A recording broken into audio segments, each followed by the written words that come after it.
Europe 1. Le vrai faux, bonjour Géraldine Vosner. Bonjour Patrick, bonjour à tous. On parle ce matin du geste d'Emmanuel Macron envers les militaires. Un geste sonnant annoncé juste avant le week-end par le président qui a présenté ses vœux aux armées. La loi de finances votée par le Parlement s'élèvera en 2018 à 34,2 milliards d'euros. Le projet de loi de programmation militaire portera la trajectoire des ressources à 2% du produit intérieur brut en 2025, dans le contexte budgétaire contraint que nous connaissons. C'est un effort inédit et incomparable.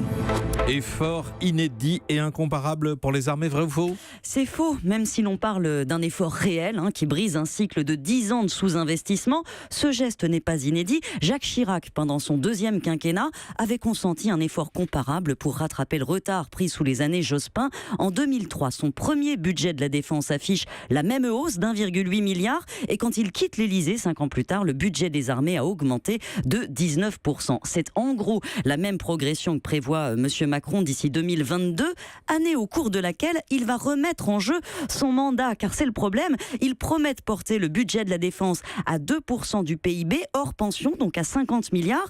Mais en 2 temps, on atteindra 41 milliards en 2022 et plus de la moitié de la hausse promise est supposée se faire sur le prochain quinquennat. Donc personne ne peut prédire si la promesse sera tenue. En 2022, donc, selon les prévisions de croissance du gouvernement, nos dépenses militaires atteindront 1,6% du PIB, soit leur niveau de 2009. Donc l'effort est important, Géraldine, mais à relativiser, quoi. Mais oui, d'autant plus qu'il y a de petits pièges dans cette présentation. Les opérations extérieures de l'armée, par exemple, les fameuses OPEX, depuis des années, elles sont sous-budgétées, inscrites à moins de 500 millions dans le budget. Or, elles coûtent autour d'1,2 milliard. On prenait jusqu'ici pour combler aux autres ministères. Demain, c'est plus sincère, elles vont être correctement programmées, mais la conséquence, c'est que l'argent ne sera plus ajouté au budget, ça minore un peu les hausses annoncées. Autre bémol, pour une meilleure gestion toujours, on a décidé de plafonner les prochains restes à payer de l'État à leur niveau de 2017. Les restes à payer, ce sont les engagements qu'on a pris, mais qu'on n'a pas encore financé, les factures en souffrance, si vous voulez. Or, la défense en a énormément, 50 milliards, parce que les programmes d'armement sont très longs. On paye encore des équipements commandés il y a 20 ans.